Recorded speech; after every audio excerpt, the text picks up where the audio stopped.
Hi, everyone, and very welcome to yet another Captain Speaking episode. Together with me, Peter Hornfeld, and Welcome, everybody. My name is Ben Watts. We've got some topical topics, if that's such a thing, that we're going to be going into today. But before that, Peter, how's your week been? it's been good, man. Yeah. This week has been much better than the last one. Actually, I had a little bit of cold last week, so I Oh, wasn't really on top. But this week has been very productive. I had yesterday. I have something I love doing, which is my Patreon hangouts that I do on Zoom.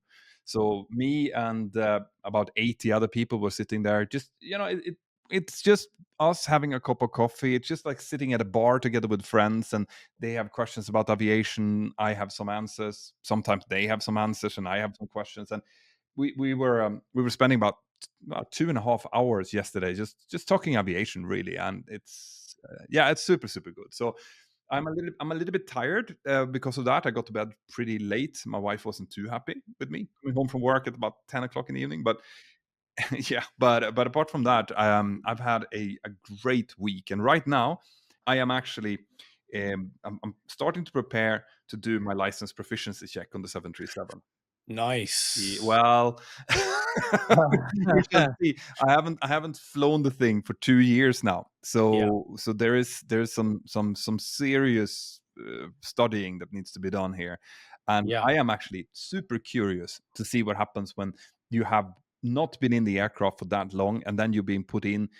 Obviously, I'm gonna need to do some training before in order to maintain. I mean, the way that it works is that if you renew your type rating within its validity period, so Yeah. within the year, then it's fine. It just continues with the same validity, and then you have up to about 3 months that you can do it and still maintain the validity. I think because this has changed recently. But once you start to go outside of that, then they start to become training Mm. requirements, which is dependent on your experience level and how obviously how long it was since you last flew. Mm. So I'm not doing this together with my old employer. I'm doing this with a new group that is helping me out basically. And they contacted the authorities and found out that I needed to do some ground school. So I was sitting in to do some ground school together with them, talking about TCAS and all sorts of things, which I did a while ago. And now I need to do 2 hours of training in the sim, and then the LPC, which is going to take 2 hours because it's not an OPC, so No. it's shorter. Yeah. But that will be enough because they've already told me what I'm going to need to do, and I haven't. One of the things is a non-precision single engine approach, which Ah. which I haven't done. No, that's different. That's Yeah. different. So I'm gonna have to find out how to do that and also remember how to fly the thing manually. But I'm really looking forward to it because I have been missing flying, Mm. and this is obviously not flying in the air, but at least it's flying in a simulator, which is the second Yeah. best thing. So Yeah. I'm excited. I think you're going to be pleasantly surprised with how quickly it will come back to you. I hope I so. think I think so. I think when you've been flying as long as you have, you've got that core skills. You're going to feel rusty, and maybe you're not going to be as accurate as you were straight away. But I think you'll be surprised at how quickly that will come back. Yeah, the thing that I'm worried about is those. I remember that from when I was flying part time and I'd been gone for a couple of weeks. Is that you come into those situations where you just lock, as in like, "Phew, I can't remember now. Like, what was it? And obviously it's not going to be things like scan flows, for example, or even Yeah. handling, because handling I think will That's fit what I it. mean. It's just Yeah. like flying. It's just a riding a bike, really. But when it comes to like retrieval, like Mhm. memory retrieval. What was it? At what distance was I supposed to do that now? And stuff. Yeah. That is just going to be potentially just blanking up. So this is where studying comes in, obviously. Yeah, yeah, yeah. Well, it'd be interesting to see how it goes. I had a big break years ago from flying. So I say a big break. It was about 9 months I was off in the end, and before I actually got back into flying, and I had a similar feeling. I think how 9 months is a long time. Flying seemed a distant memory even after 9 months, and I remember thinking, I wonder how it's going to be. And yeah, I think what you lose potentially is your capacity, that ability to be aware of everything that's going on at the same time whilst flying. Yeah. But I found that the actual core flying skills, yeah, they were a little bit rusty, but they come back very quickly. Mm. And I think the more experienced you are, the quicker they come back. If you're got 100 hours on the jet and you take a year off, it's going to be very different to if you've got 10,000 hours on the jet and take a year off. It's more ingrained in you. Yeah, yeah. No, and to be honest, I am curious because obviously I'm not going to go back flying as of now. I'm hoping to maybe do that someday, but right now I'm not going to go back flying. So it doesn't really matter that much. I don't have that pressure that you used to have, and you go in and you know that you have to get through this, otherwise you can't continue to work. So that will probably help, but still, I'm genuinely curious, like how, because obviously I've been sitting on the other side of this scenario where I have been the TRE and I am the gatekeeper, and I have to make sure that the person that's sitting there in the left and right seat are good enough to be carrying my family around. So now this person is going to have to do that with me. And even though he will know that I'm not going to be going straight back to flying, but I need to pass the bar. Like I need Yeah. to go get above the bar, otherwise I'll fail, and I do not want that. I really No, don't. no, because what people maybe don't realize is because you and I are both TREs, a type rating examiner, and typically you're going to do that within an airline. But when you're a TRE, you have two hats really. One of them is you're representing the company and you're ensuring that you're, as you said, gatekeeping for them. But officially you're acting on behalf of the aviation authority that you're examining on behalf of. So whether it's the UK, whether it's the EASA, whoever it may be, we are an examiner working for them, and we're actually issuing a license. It's not just for the company itself, the airline. And so there is a responsibility there of the TRE to ensure that the standard is upheld, even if you're not flying for their airline. Oh, for sure, for sure. So Yeah. no, I'm looking forward to that, and I am looking forward to in some way or capacity to fly a little bit at some point. But we'll see when that actually happens, because at the moment I have never been producing so many videos as I am right now. I mean, we have Captain Speaking, which is weekly. That's what you're watching and listening to right now. But then I have more than weekly Mentor Now episodes as well, where you're helping out. And then we have 3 Mentor Pilot episodes per month, and that's going up. We're going to do a fourth, an extra one coming up next month. That's just like every quarter we try to get a fourth one in, with some extra material and stuff. And it's just like nonstop. It's like an avalanche, and I love it. Because they're so different, completely different types of content. But from a production standpoint, it's pretty heavy. Yeah, you're a busy boy. So when is the LPC? Soon? The 30th I have. No, wait, the 29th I have it. 29. Okay, so watch this space. You'll have to fill us in after that. I don't know. I will. I mean, if I'm just quiet and I never mention it again, then don't ask. It'll be fine. It'll be fine. Yeah, I Cool. hope so. I mean, the good thing here is that it's going to be 2 hours of training followed by 2 hours of check. So during those 2 hours of training, I will definitely see, where my problem areas are, and with the training background that we have, I also have that instinct of like self criticism. So the things that I preach, as in like, if there is something that you don't do well, then improve it. That part I'm going to have to apply. Yeah. And people might be intrigued as to what you're going to be put through. And it's typically going to be mainly non-normal focused, isn't it? Things such as engine failures after takeoff. So you're going to have to manage that. Coming back round and flying a single engine non-precision approach, which is challenging. Rejected takeoffs, maybe fires on the ground. That kind of stuff is what you're going to be doing. Yeah, so from a study point, it's going to be a lot of procedures, as in looking at different profiles, but also things like Mhm. memory items for engine failure, engine fire, severe damage, separation checklists. There's nothing for engine failure, by the way, but unreliable airspeed, runaway stabilizer, things like that. Yeah. Yeah. These are checklists that you have to be able to recall because of the time criticalness of their nature. And it's universal typically across the whole fleet. So whether you're flying in one airline or another, these checklists, these memory items are universal. Yeah. So No, these guys that I'm flying with, they're using Boeing standard SOPs, standard uh, operating procedures. And obviously, I've been working for 21 years where mm, we have procedures that are adapted to our specific airline. yeah.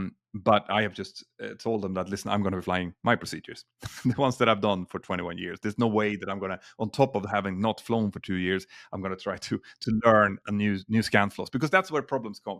I I remember I helped back in 2005.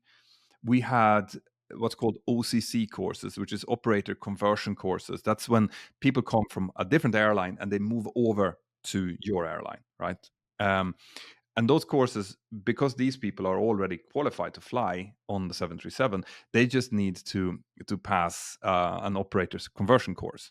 So learn the SOPs. But the amount of extra capacity that's required to not only learn new procedures, but to do things that you're used to in a completely different way should never be underestimated. I've seen these guys, they were utter professionals, most of them. Um, but they were struggling to a degree that I haven't even seen cadets doing. Like they were missing stuff that they would never miss. That's just because they tried to. Well, what was that call out now that I've done one way my entire career and now have to do in a completely different way? It's incredibly hard, and it locks in. No matter how experienced that pilot might be, it locks in that experience. They can't utilize their experience No. because they're so busy thinking about what they need to say, and it takes time. I remember I came from a different airline, so I did an OCC from KLM UK into my current airline, and we use Boeing SOPs pretty much in my previous airline. So transitioning from that into this, it wasn't flying the aircraft, it wasn't learning the systems that was the problem. It was knowing what to say and when to say it. And I remember we all struggled, as everybody does. Yeah, and now people that's out there might be listening to this and like, what does it matter? Like, Mm. who cares what you say if you're doing it the right way? But that's not how aviation works, right?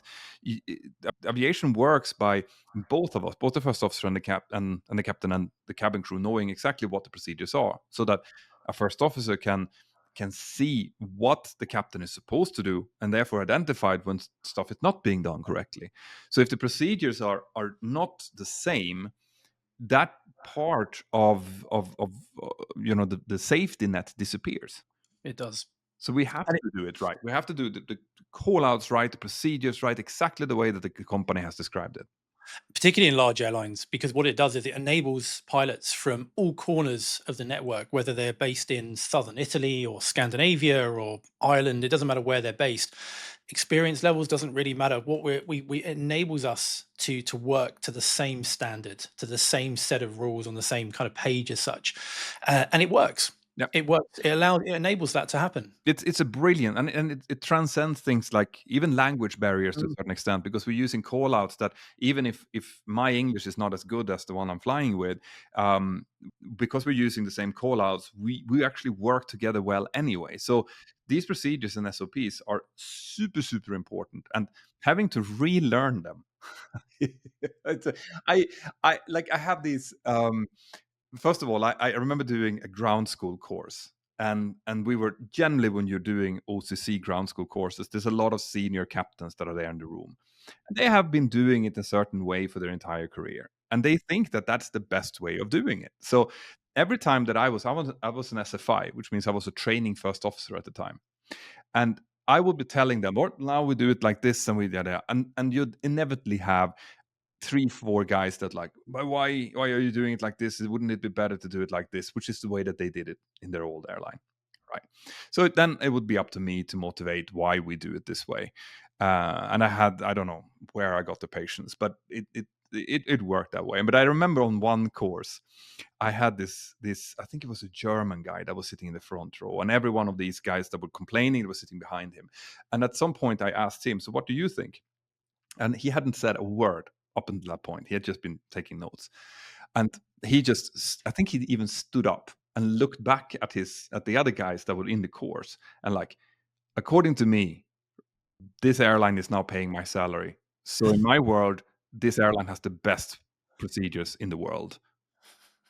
And that just shut everyone up. Everyone's like, actually, yeah, that does make sense. Yes, absolutely. Yeah, it does. There's their game. We play by their rules, and it is. But you touched on something really important there, in that you tried to give them a reason behind the SOPs, and I found that works so well when you've got people that you're training that have done it one way for so long.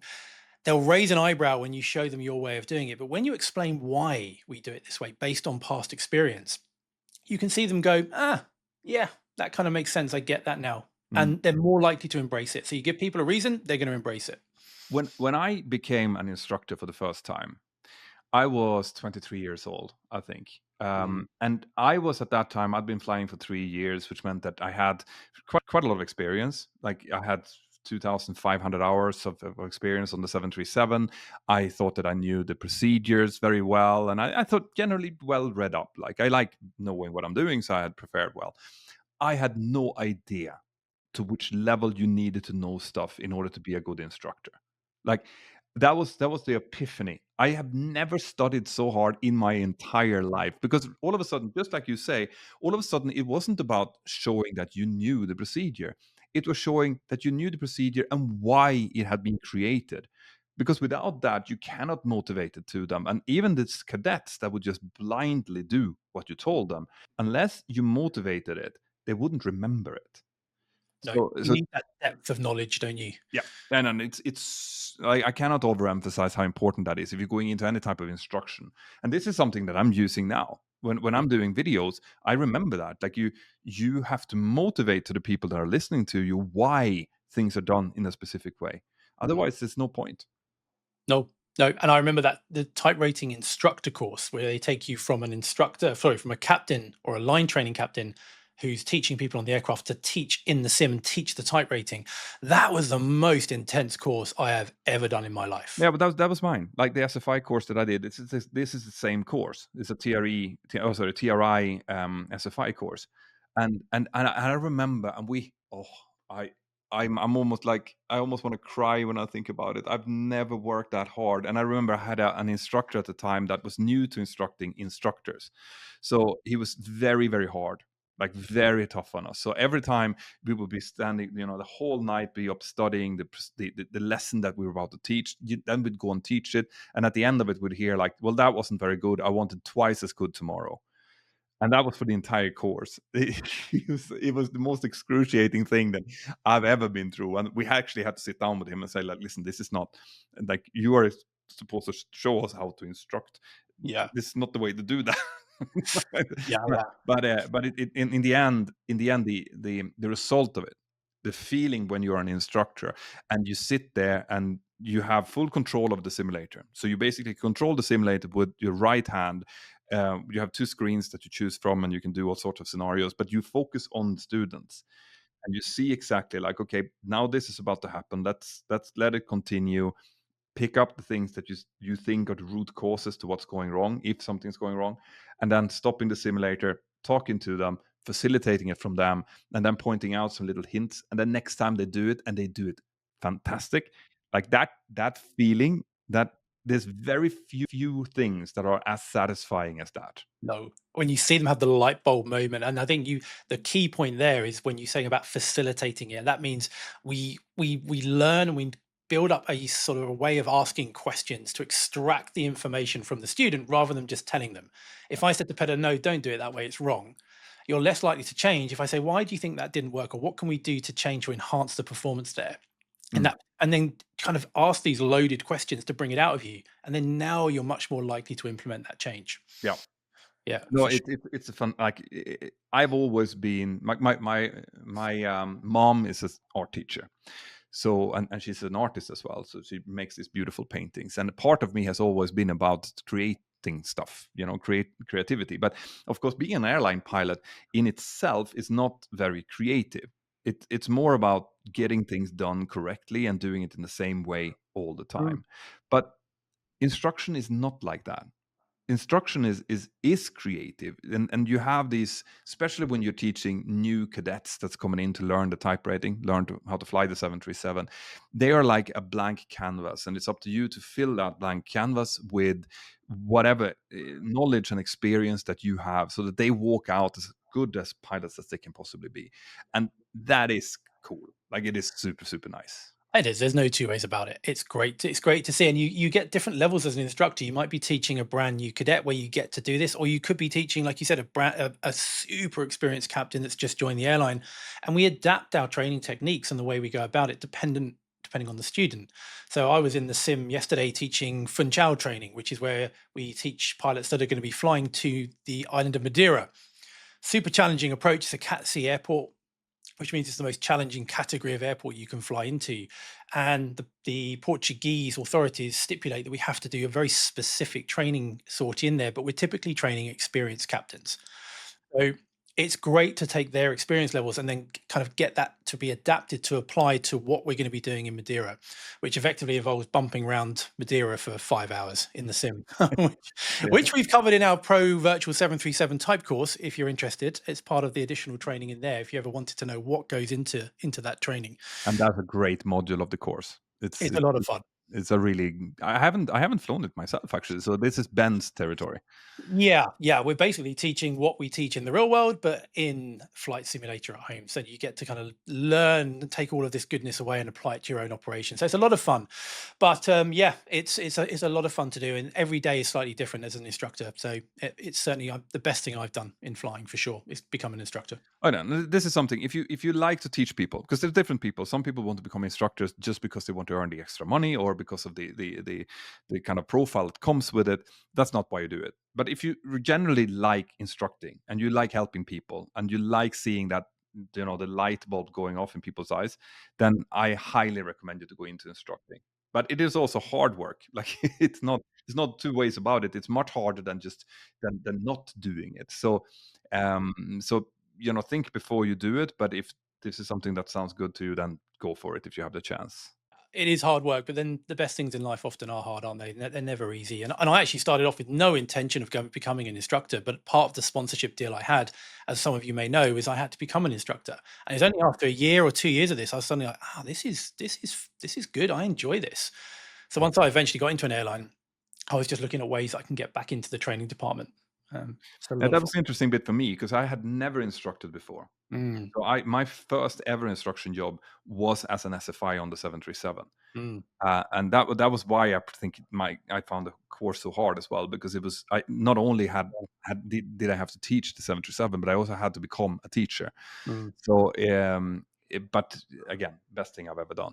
And talking about good things and things that are really good, today's sponsor, right? Exter.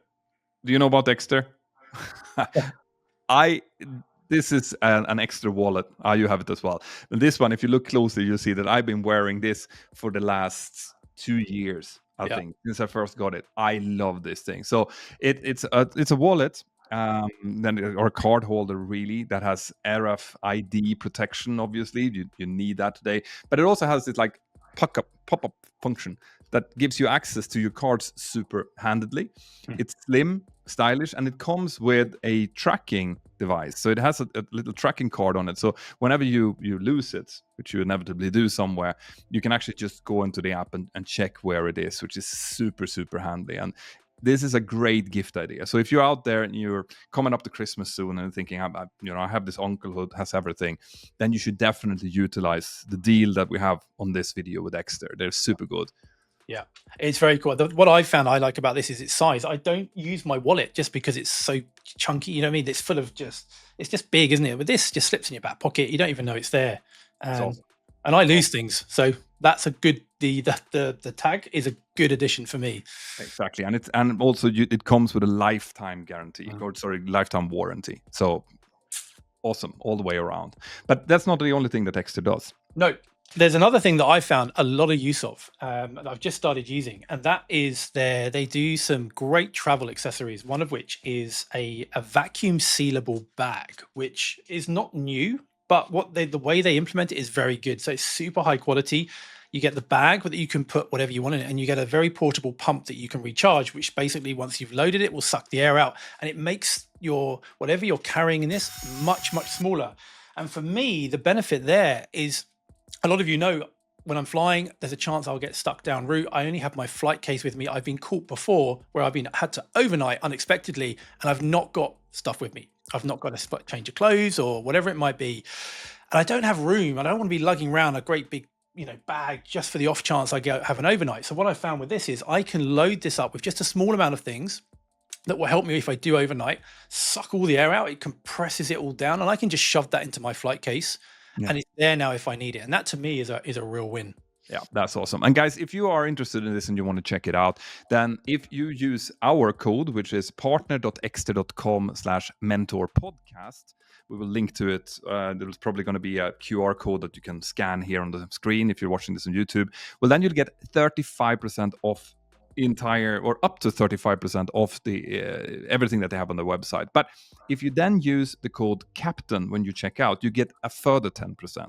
So partner.exter.com/mentor podcast, up to 35% off, plus another 10% if you use the code captain, which is awesome. So thank you, Exter, for supporting what we do. I hope everyone goes and checks it out immediately after this. Now back to what we were talking about. Yeah. So kind of going from bumping around Funchal, Madeira in the sim to what can potentially and what has gone wrong recently when you get closer to the runway. There was quite a high profile event in the UK recently with a DHL A300 having a tail strike on landing in London Heathrow. Yeah, I if you haven't seen this on YouTube already, you really should. It's there's several clips of it. Who was it that actually caught it on camera? Big Jet TV. Jerry at Big Jet TV. Yeah, very funny guy, good guy. So he's got it out there. Have a look at it. And what we'll do is what we're going to do now is just kind of explore tail strikes, the different types of tail strikes, what we do to prevent it, because it is a part of the training that we will give to students is tail strike prevention, particularly in aircraft that are susceptible to it. The longer stretched variants of aircraft, they are more susceptible to it. But this one that we saw here is an interesting one, isn't it? It wasn't. It's a super weird one. Yeah. It's a very hard one to explain to people, but we'll come to that soon. Let's start with, I mean, if we go from the beginning, Mm, right? So you can have tail strikes, obviously on landing, as we could see here, or during a go around, or during a takeoff, yes. and they tend to be because of different reasons, Yeah. right?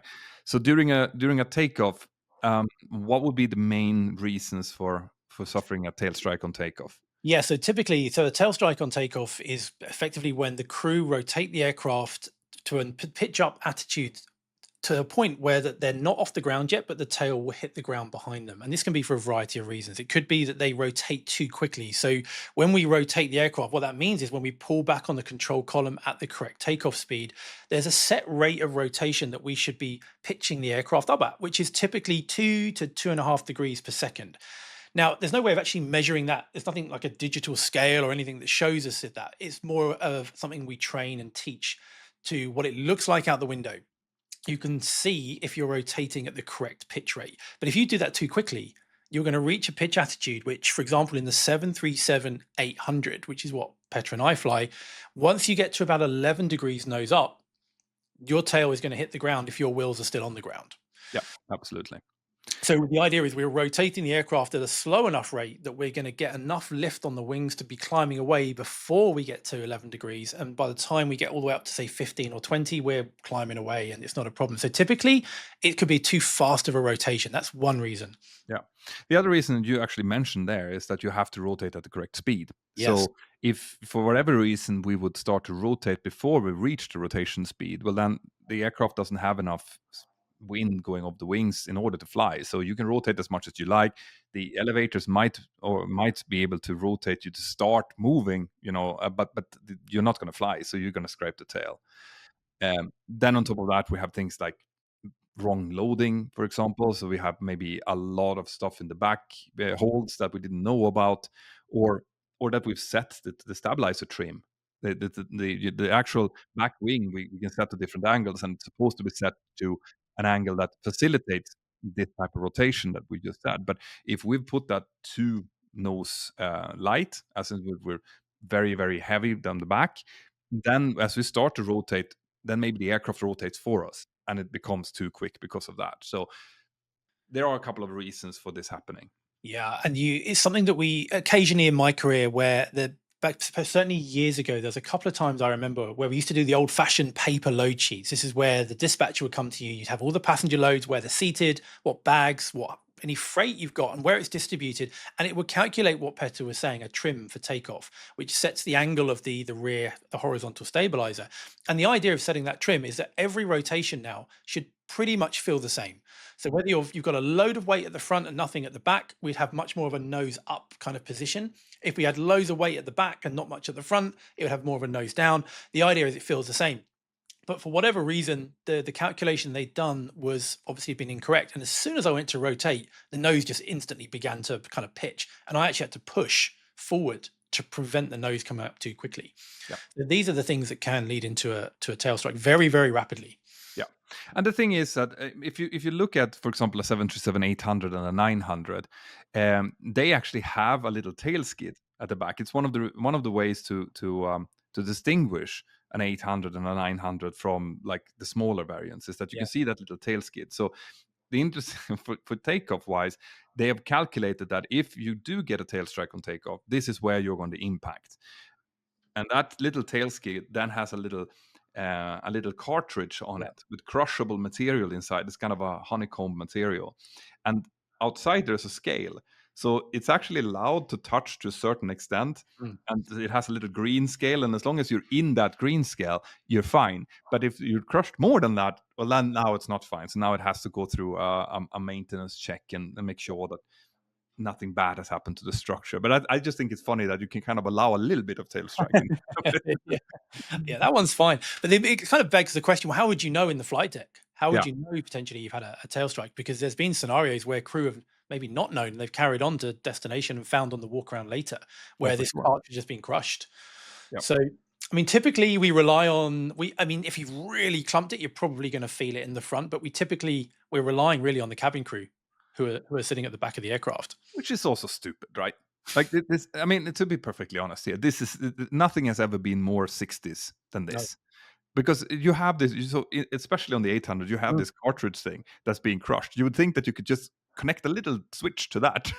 That would be helpful to get Yeah. a little light saying that you have tail strike or any type of sensor really. But we don't have any of that.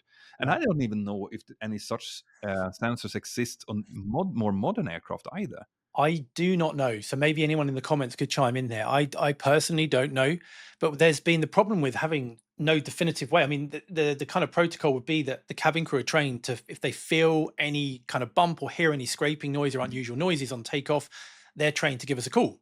Mm. And Which is then which is not a very reliable thing to do, no, especially since the most senior flight attendant sits in the front. yeah, because there's been issues with for example, but the baggage nets in the rear hold, you get like the big nets that clip around the hold to segregate different areas of the hold. You can kind of see these nets that just hold freight in place.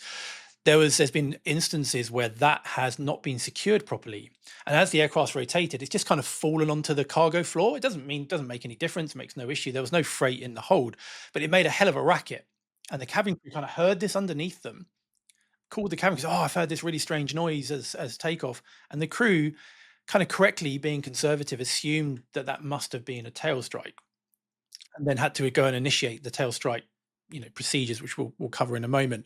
But in the end, it was completely unnecessary. There was nothing wrong with their rotation at all. No, but it also goes to show the kind of conservative nature that we follow, right? Because since there is no indication in the flight deck, since there's no way of actually knowing, we don't have any cameras that shows it or anything, we'd have to assume that, okay, rotation, noise, tail strike, and that brings us into the procedure. And this procedure is pretty interesting actually, because it's not foolproof. It's not written in a foolproof way. The way that it's written is that it assumes that you have noticed that you have a potential tail strike right after departure. Okay, so basically it just tells you to depressurize the aircraft, to not let it pressurize. And the reason for that is that if there is structural damage behind, in the tail where we have the pressure bulkhead, the back pressure bulkhead, there is a potential that if we pressurize, we could actually make damage worse, or we can create new damage by doing so. So one of the things that you do, first big thing on the checklist, is to not pressurize the aircraft. Okay, and then it basically tells you to go back to the airport, more or less, in a little bit more words. But the problem the problem with that, again, is that if you have, let's say that you're doing a takeoff and then you have a slight tail strike, and the cabin crew in the back think maybe I heard something, but I'm not 100% sure. Ah, it was probably nothing. And then they'll start their service. And then we will contact them as we're getting up a little bit to altitude. The aircraft is pressurizing, we're doing everything as normal, and you'd call the number one, which is the purser. And the purser then asks through, like, we ask, everything okay? And they say, well, this junior cabin crew that I talked to said that she might have heard something on takeoff. Now you have an issue. Yeah, because gee. now you're sitting up there, you have pressurized, you're at 30,000 feet climbing or whatever, and you go into the checklist that says suspected tail strike, and it says do not pressurize, right? So what do you do now? Yeah. I know what you shouldn't do. I know what crews have done, and I know what they shouldn't do. Yeah. Uh, yeah, And what's that? they'll go and go, "Oh, wow, we need to depressurize," and they'll manually open what we call the outflow valve at the back of the aircraft, which is what lets the air either in or keeps it in, or allows it to go out to pressurize us. They just open that fully up. Next thing you know, you've depressurized your aircraft. The rubber jungle comes down, or the oxygen masks are falling, and you've got big problems, Yeah. and it's all Now, very self-inflicted. correct. I had a discussion about what you should do of this, and there's no real guidance on it. Right. But if you stop your climb and you start descending back again, Yeah. if the pressurization has increased to that point, there's nothing you can do about that. The aircraft is already pressurized, and as you're now descending, it will start the differential pressure between what's in this cabin and what's outside is going to start decreasing by itself. So my the way that I think I would personally do it is I would just start descending back in again. Let the automatic controller just handle the lowering the cabin altitude according to the normal schedule that it does. And then once I'm down below 10,000 feet, I would implement the checklist. That's what I would do. But there's no one has actually there's no guidance on how to do that. No, no, no. I think this is. I mean, when we come across this in the sim, if we do occasional training on this, which we do, that's the most sensible way of doing it. Mm. Just getting yourself below 10 in a steady, controlled way, allowing the pressurization to depress, and then opening it up. But again, opening up the outflow valve manually is a skill in itself. Oh, I've tried it. Have you done And it? I've done it on. I've done a pressurization check with engineering, and it hurts. I've done it in flight, Have and you? yeah, and it is. But I don't think. Okay, so again, the outflow valve which we're talking about. So you have normally an automatic controller, or two automatic controllers on board an aircraft that will take care of the pressurization inside of the aircraft. So we will climb up to our maximum maximum altitude, which might be 41,000 feet on the 737, and that automatic controller will then continuously climb the cabin up to about 8,000 feet or so. Something like that. And then it will maintain that altitude with a quite high differential pressure then. And then as we start descending, it's going to slowly descend it until we land, and it actually goes down a little bit below the landing altitude. And all of that it does in order to make sure that your ears are not popping and you're not hurting, and it's doing it in a controlled way. Now the way it does that is that we take air from the engines, we pump it into to the aircraft, effectively like a balloon, and then in the back of the aircraft you have an outflow valve, which is a big hole and a little valve that just opens it a little bit, and it lets out as much air as needed in order to keep the pressure. There's also another valve that is a smaller one, but we can disregard that for now. But anyway, if we have to deal with this manually, so if the non-normal checklist tells us that we need to depressurize the aircraft, well then we turn off the automatic controller and we switch it over to manual. And when we do that, there's now a little toggle switch that's open and close. And that's us now being able to electrically move the outflow valve ourselves. But controlling that, this huge outflow valve, which I don't know, that's maybe 3-4 decimeters in diameter. Yeah, yeah. Like maybe a bit. Yeah, I would say a bit longer, but a bit bigger than an A4 bit of paper, probably. Exactly, something like that. Yeah. To handle that, it's going to obviously be harder the bigger the differential pressure is. So if there's a lot of pressure inside of the cabin, you open that, it's going to be really effective, right? And if it's a lower pressure inside, it's going to be less effective. This is exactly like you're letting the air out of a balloon. When the balloon is not very big, it's going to be slow. When it's very big, it's going to be big. Okay, but you have no feeling for that at all. And training it. We can train it and we can see how the valve is moving and we can see how that affects the cabin altitude, but when you do it in real life, it is just so much more effective than you would think. So when I had to do this myself, we were at 5,000 feet and we had to depressurize because I had managed to leave my headset cable outside of the window. Right? I think I've told this story before. That was years and years ago. Now we would probably just leave it out there because it would seal anyway. But we thought, smart idea. Let's open the window and get it in. And when I opened it, the first time. I just held it open. I didn't toggle it. I held it open, and the cabin climb indicator, which indicates the amount that the cabin is climbing, it went to full deflection, as in, Oh, absolute full deflection, and I could feel the air being sucked out of my lungs. oh, So then, of course, me being a new junior first officer, my reaction is to close it, and I closed it fully. And what happened then was that it just like it got to full deflection in the other oh, direction. And what that does, interestingly enough, is that now compresses the air in the cabin, which increases the temperature. That's how strong this thing is. So when you close it and the air is still being pressed in, you're actually increasing the temperature inside hmm. the cabin. So I talked to the cabin crew afterwards and asked them, like, what did you notice? And they said that they were in the middle of a PA when suddenly they lost their voice because the air was just sucked out of their lungs, like that. And then 2 seconds later, they saw all of these passengers trying to open the Gasper outlets Yeah. because it got super warm all of a sudden. Oh, So this was me just mopping around with the outflow valve up there. In reality, it's super hard. oh, Like, and I love to tell this story because when we teach this in the simulator, it's so easy. You sit there and you move and you don't feel anything. But in yeah. reality, you will definitely feel what you're doing. Yeah, for sure. I'd not thought that's interesting about the temperature. It makes perfect sense. I've never had that experience myself, but it makes perfect sense. But the only time I've done it was a pressurization check with engineering after some kind of event. The aircraft has to be checked to make sure that the aircraft is fully sealed and the pressurization is doing what it is. And a big part of that is using the manual valve. And one of the things that I noticed from that, because when we have this toggle switch that Petter was mentioning, that we can either open it or close it, it's basically a very basic electric switch, and one click of that, and it's self-centered, so it's sprung loaded to the center position, which is where it sends no signal. So one click to open, it'll open a bit, let go, it will spring back, or vice versa.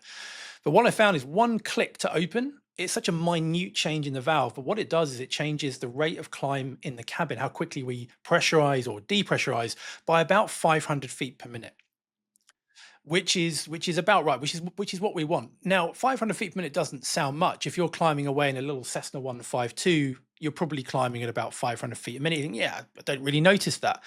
But what I noticed is that unlike in a Cessna 152, when you start a climb, it's a very gradual kind of increase to 500 feet a minute. In this, one click, instantly 500 feet a minute. And it's like, oh, you can kind of feel that pressure change in your ears. Imagine 7,000. My goodness. Yeah. I Oh, I'm yeah. laughing now, but I didn't laugh then. It was one of those things when you wrote a report on it, which you obviously did. You have to. Yeah, yeah. It's. I mean, it was a great learning experience, and the thing here was that it was at 5,000 feet as well, so there was never any danger in doing this, except the obvious just Yeah, shame of it. yeah, But yeah, no, this yeah, is something that people should be. Anything that you deal with aircraft, really, or mm, any big machinery, you need to realize that you're dealing with much bigger forces than you think. yeah, yeah. And I think it's a shame. One thing I would love to see implemented into commercial aviation would be some form of barometric training in a barometric chamber, Mm, where I know the military do it, where you get to experience, depressurizations. yeah, And because the first time we're going to experience it is the first time we're actually dealing with this. It yes, would be great to kind of sense this for real. for And sure. it would be, I mean, cost prohibitive, I'm sure, but it would be great to go and try. Oh, for sure. And if you are out there and you're watching this and you actually have access to one of those test chambers, let us know, and Yeah. we shall come and try it. Yeah, that would be good Um, content. so that's a little bit of a side topic to what we're talking about. Anyway, this is how we deal with a potential tail strike then. So we will make sure that we don't pressurize, and then we'll come back in and land and have engineering have a look at it.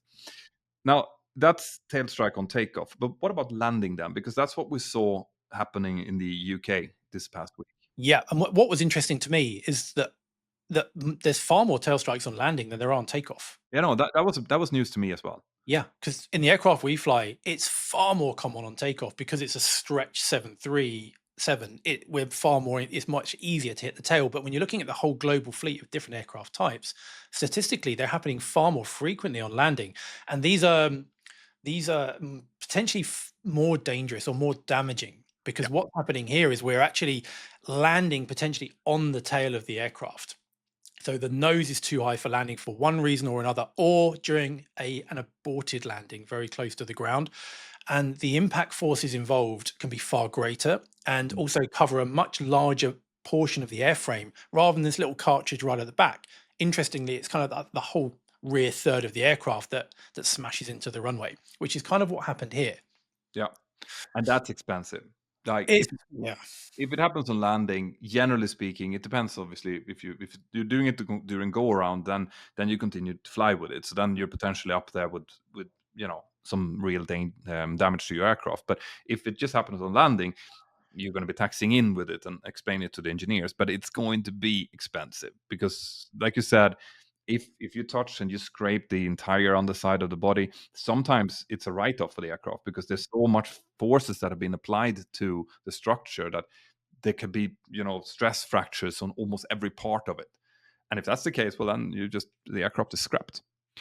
um I remember an instance that I heard about where an airline actually decided to fix an aircraft like this, and the pr- like this the procedure that they had to go through in order to verify that the aircraft was still sound structurally was crazy.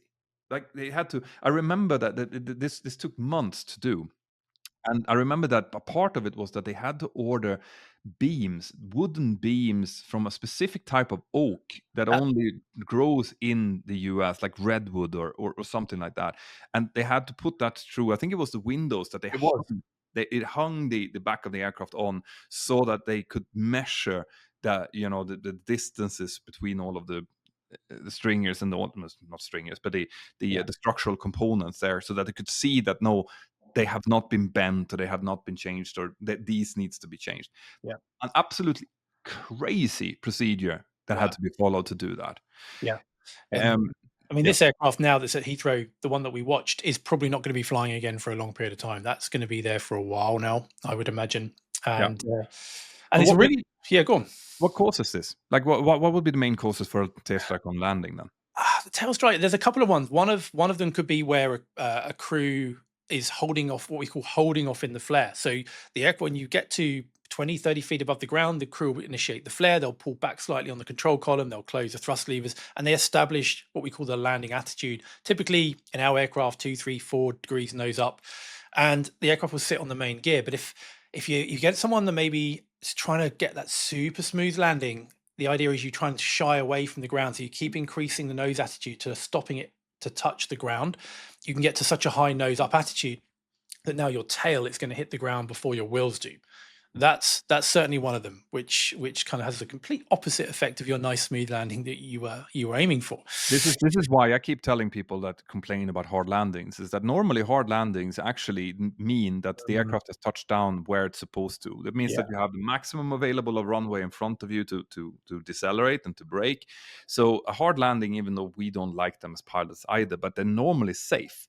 But mm, if you got this super smooth landing that you feel took a long while, that is not good for many, many reasons. The main one being that you use up too much runway, but also because of risks like this. yeah, and it's definitely one of those urban myths out there that a firm landing is a bad landing. It's particularly if you're flying into a short airfield, one that's got a relatively short runway. So we are what we call performance limited. We've got to make sure we touch down at the correct point on the runway, at the correct speed, at the correct attitude, and so we can brake. If you think of aircraft Leeds, carrier landings, Leeds Bradford. oh yeah, Leeds Bradford's one of them. Just think of Leeds Bradford. That's all you need to do. Yeah, Google Leeds Bradford landings and you'll see what I mean. But yeah, I mean, if you kind of take this to the extreme, if you look at what Navy pilots do on aircraft carriers, shortest runways they'll ever land on, but they just basically, it's a controlled crash, isn't it? There is zero flare. They just land that thing at the correct point, and it's a dialed back, diluted version of that when we're landing in a short runway. We just want to get it at the correct point. So actually, a firm landing there is actually probably technically a very good landing. But if we're talking about other factors, things such as crosswinds, they can really increase the likelihood of gusty winds. They can increase the likelihood of over controlled inputs. A big pitch up at the last minute that can cause issues. Yeah, I remember seeing things back early in my career. There was a certain breed of pilots who liked to do aerodynamic braking, is what Oh they yeah, call. Yeah, yeah. which is complete muppetry. In reality, it doesn't work unless you're flying a delta wing. It probably won't work. But what that was basically was that you landed and then you kept the nose up high. And the idea was that by doing that, you would somehow expose the wings to more air resistance, and you'd get like air braking that way, which is, like I said, muppetry. But that, of course, doing that, now you're sitting there and you're holding the aircraft on the main gear, which is not a very, very stable position at all. And now you're much more exposed to things like sudden gusts Yeah. and just over rotating or you sneezing, basically. Yeah. It's not, that's not the way to do it. And when I looked at that, now we don't know what happened in that case in Heathrow. I'd love to hear from you in the comments what you think happened on, because I don't want to speculate, but it's No. super weird. I mean, one thing I noticed on that was they touch down, and then if you look at the elevator, you can see that the pilot is pulling back. You can see it kind of pitching up, yeah, coming up at the back, and then the spoilers deploy, which they're supposed to do. But the spoilers on the wing, which destroy the lift on the wings, they're aft of the center of pressure and the Mm, center of gravity often. So they act like mini elevators in a way. They come up, your nose can pitch up slightly. So if you combine that with maybe a pull on the control column to, I'm just trying to think why they might do that. Maybe they're trying to prevent that heavy derotation under heavy braking yeah, that maybe. didn't happen, maybe, and I don't know. And the combination just meant that the the nose came up too high and they hit. And Yeah, and then, then they decided to go around after yeah, that. they decided to go around. Yeah. Yeah. But also, and I should mention, probably the biggest precursor of tail strikes on landing is an unstabilized approach. Yeah. So if you're coming in and you're coming in hot and high without having spooled up your engines, for example, or you're too fast and you're trying to slow down by closing your engines early, things like that. If you're not within this what we call the stabilized criteria, which is like you're good on your vertical path, your horizontal path, you have this engines where they're supposed to be, and basically everything looks good with your checklist complete. If you're not in that, you should just go around. And this is one of the reasons, because you can end up in very, very bad landing situations. Yeah. Yeah. There's no. It's something that we drum into pilots right from day one. We have what we call landing gates. These are points in space, typically at 500 feet on the approach and 1,000 feet. That they mustn't pass beyond these gates unless this certain criteria is met. And if they're not met, we go around because this potentially is the outcome. Exactly. And it's, yeah, no, and that's probably one of those things that people maybe not know about, but it's one of those things that have really improved aviation safety in the last 20, 30 years or so.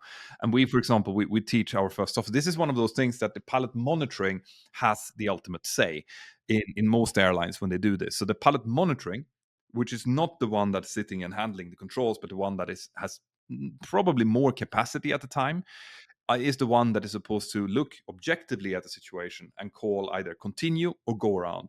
And if the pilot monitoring calls go around, then the pilot flying executes it. That's the rule here. So 500 feet continue or 500 feet go around.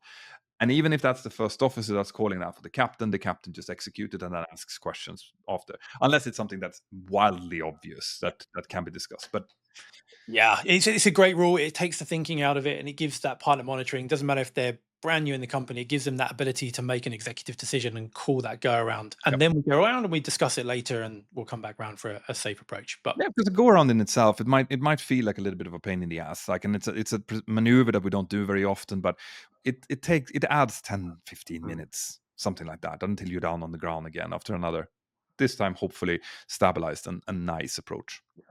Yeah. So So, we let's take a few questions. Actually, we have mm, gotten a few questions sent in to us both via the email, which is what. captains at mentalpilot.com. That's it. Captains at mentorpilot.com. That's where you send your questions if you want us to discuss Yeah. them. Or you put them in here as comments on the video, and Spiros will be nice enough to to read them through for us and send it, so that we haven't actually prepared for these questions when No, we I read. have no idea. So, hi, captains. If you could choose any aircraft to learn or try flying, what would you choose? And what has been the best flying experience that you both have? Steve. Oh, that's a good question. That's a really good question. I'll go first. My one's going to be a little bit out there. I think this is me after I've always had a soft spot for this aircraft, but having seen it in the flesh now at RIAT, the Royal International Air Tattoo, for the first time, I would go for the B-1B Lancer. I think Ooh. that is a machine. It ticks every box, you know, it's big, it's loud, it's supersonic capable, it's got swept wings. I'd love to go in one of those. Yeah, yeah, okay. So you're going in that direction. Yeah, I'm I'm going that thinking more commercially. way. Obviously, like I've always loved the Concorde, and I would have loved to fly the Mhm, Concorde. Just have to try it would have been, but that's an obvious one. yeah, Right now, I think I would like to try the new generation of airlines, so the Airbus mm, A350 or yeah, the Boeing 787. mm, If I were to take a type rating now on anything and try it, it would probably be one of them. mm, Or the 747, the Queen of the Sky. yeah, Like before it disappears, it would be cool to have actually done yeah, that one. yeah, Um, and when it comes to the best experience, like one of the things that stands out to me when I hear that was when I went and picked up a brand new Boeing 737 from the US, from Boeing, and then flew it back over to Europe. And like there was nothing special that happened, but it was just such an experience to go there to see where these beasts are born, to speak to the test pilots that have flown it, to go into an aircraft that smells like a new car and basically just like almost pour the plastic of the screens, and then I didn't actually. The test pilots had done that, but almost. And then you get this whole a bunch of paperwork, which is basically like the sales contract. Like here, you get your aircraft, and then to fly it over, and we flew up over Canada. I remember there was these forest fires at the time, so you saw them, and then up over Greenland with all of the northern lights, and then into the sun that was coming up over Ireland, where we landed in Dublin, and we did it non-stop, by the way, which is a 10-hour ish flight. That was, and I flew with a friend of mine, someone. You have to have a special training to do these kind of flights, and I've done the theoretical training, but I could only fly in the right seat at the time. So I flew with another captain. So we were two captains that I'd known from years ago. So we had like 10 hours of just sitting there reminiscing and talking about things. It was beautiful. that is cool. That is cool. I think flying across the ocean, that's something that I've never done, and I certainly want to do. So Mm, that's definitely on my list. I mean, for me, that there's so many kind of memories, you know, from going first solo, first time flying an airliner, first time flying a passenger. I think one of the moments that got a real snapshot in my mind was when I was fortunate enough to be flying the Hawker Hunter, and which for those of you who don't know is a sort of 1950s Cold War supersonic capable fighter interceptor that the Royal Air Force used initially. And I was fortunate enough, long story, to get involved in flying some of these. And I was positioning an aircraft from Cranfield in kind of central UK to, which is near kind of Milton Keynes, and we had to take it to its maintenance base in St Athan, which is over in Wales, very near Cardiff. And we taxied out, and there's some great photographers there. Actually, I got some great photos of my departure. And we're on the runway, and there was an aircraft that was doing, I think it was some kind of procedure hold at the NDB, which is kind of at the other end of the runway and about a mile or two before the runway. And they were holding like low level. So they said that departure clearance was VFR. You got to get everyone, you got to make a left turn, and you got to keep low level. So we're like, oh, okay. So okay. damn it. So anyway, we did the departure checks. We checked everything, and yeah, spooled her up, brakes off, full power. This thing kicks in, and we're bombing down the runway. And get airborne, gear up, flap up, and we kind of get to maybe 100, 150 feet. Just at the end of the runway, we get to about 500 feet, and we just stop the climb. I just level off and just roll on the bank, and I just have this snapshot of going over these fields where it accelerated so rapidly. We were at over 250 knots. I was about 250 knots at this point. And I just remember looking down, and there were these horses in this field down on my left hand side, and just watching them gallop away at the noise of us roaring over the top with this ground rushing below me. And it's one of those moments that's just stuck in my head of this, just thinking, this is cool. Yeah, This exactly that feeling. Like this is so cool. I think yeah. I think as an airline pilot, you have a lot more of those Mhm. snapshots than the average person. Yeah. That is one of those things that it happens pretty regularly, where you even if it now this is a Hawker Hunter, that's insanely cool, but even in a 737, when you do something, you end up doing a visual approach in, and you landing someone, you realize that you're sitting there on this like 69-ton beast, and you are controlling it, and you are doing all of these things. It initiates those type of like this is cool. This is like typical small boy things. Yeah. Like the little boy will never ever really leave you. No, And if you're an airline pilot, you get to kind of nourish him much more. much more. But that's a very good question. Yeah, that was a very good question, and I think we're actually coming up exactly to an hour here now. Mm. So let's call it a quit. We have so many questions that we should. I know we say this on every episode, but we should definitely do just an episode where we We answer will. questions, Yeah, we will. and maybe we'll do that next. Yeah. But in any case, this has been lovely as always. We keep saying that this one is going to be shorter. It's going to be 35, 40 minutes only. There's only these things to discuss, but then we end up doing an hour anyway. Always. Yeah. So I'll see you next week, Ben. Yeah, have a great week and get busy prepping for that LPC. But I'll Oof. see you next week. I will. Take care, everyone, and remember to send in your questions to captains@mentorpilot.com or in the comments here below. And check out our sponsor. Yeah. Right. Exter. Check them out. They're really good. Like I said, I've been using my Exter for years already. I'm super happy with it. It's partner.exter.com/mentorpodcast and used the code CAPTAIN. Yeah. And on that note, see you next week. Take See you care. next week.